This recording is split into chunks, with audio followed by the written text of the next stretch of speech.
Hello and welcome to Kentucky Brew Reviews. I'm Radar. Special K, tonight we're doing a Lagunitas beer. This is Lagunitas Unrefined Shugga, a strong ale brewed with whole cane sugar. Okay. This was sent to the show. It is actually made this is the one you were talking about. Okay, good. Yeah, so this is the sugar it's made with. It's Dulce raw organic unrefined sugar. So it's like sugar in the raw, pretty much. Reason I'm bringing this out is the company was nice enough to send us... They sent us this beer, and they sent us the sugar. What we are going to do with this unrefined sugar is we are going to make mead. You guys have been asking us to make mead for a while, to do it again. So we're going to make mead with that. We're going to make mead with green Hawaiian punch and a few other things, but we won't go into too many details there.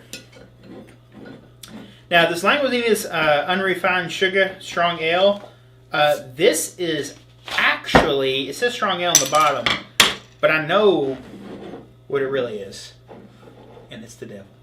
Is the devil? It's a barley wine. Oh, grow up. My least favorite beer.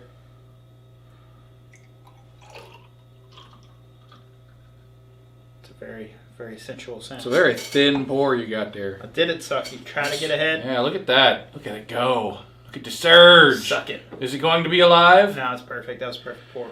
That really, yeah, that was pretty close to perfect. Very copper. Carbonation's medium. Head is khaki. I don't want to give you a big head by telling you it was perfect, but it's pretty good. I can tell you right now, it does not smell like any barley wines I've ever smelled. It smells quite good. Barley wine smells good. Barley wines smell like a horse barn. It's fine. They also taste like a horse barn. You're not part of the in group. This one just smells hoppy and sweet.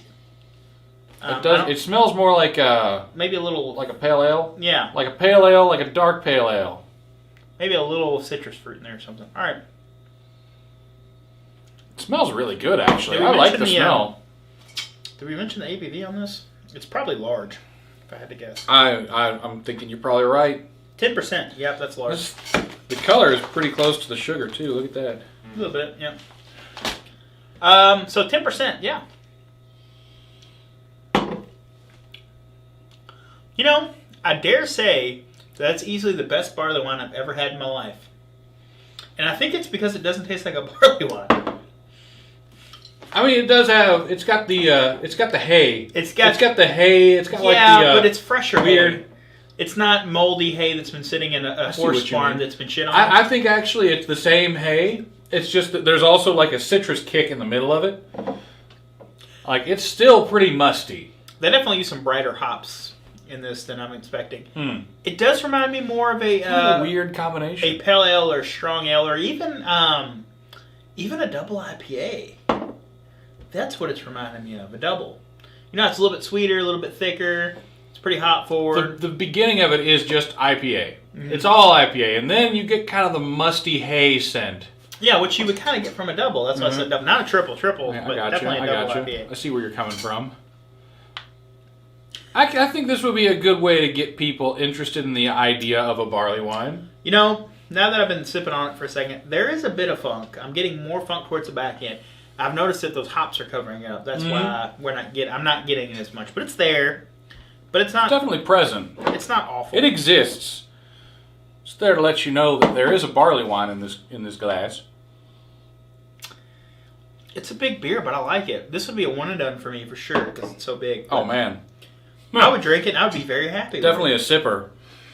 And if you told me this is barley wine, I would slap you. I'm really pleased with the flavor on this. Yeah, this is easily one of the...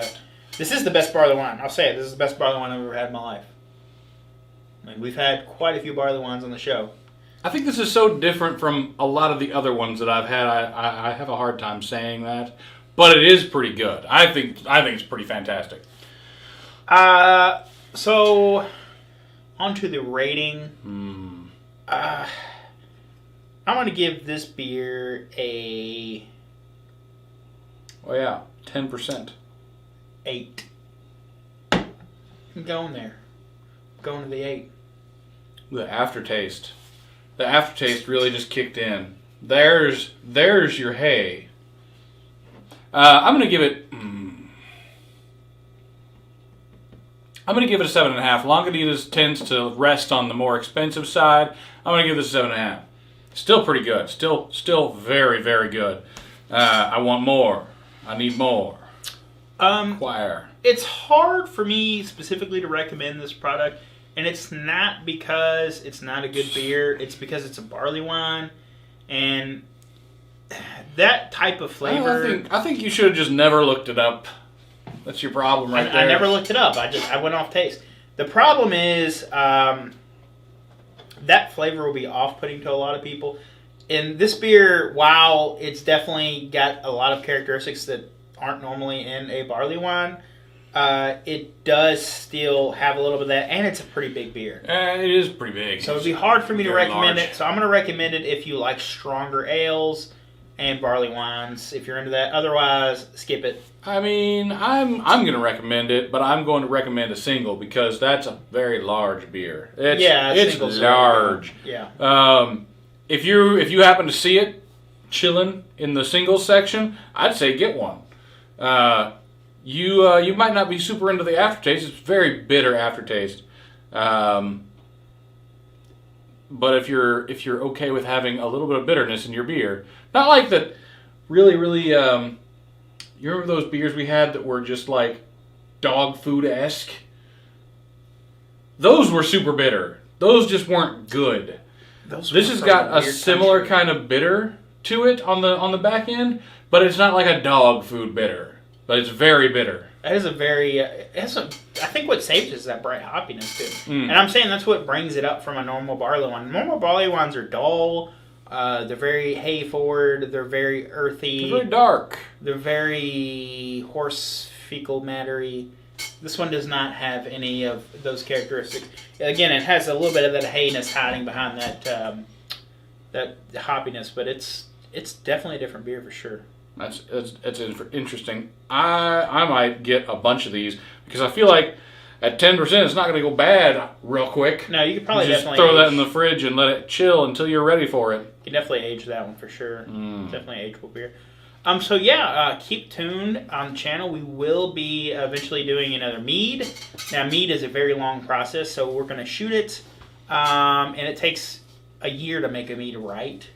So we will do updates and so on, so it'll be a long process. But if you guys are interested in the mead video, or you have something particular you would like us to see in the mead video, us make mead with, leave a comment in the comment section below. If you would like to see more barley wines or specific barley wines in the show, let us know in the comments down below. I'm Special K. I'm Radar. Thanks for watching.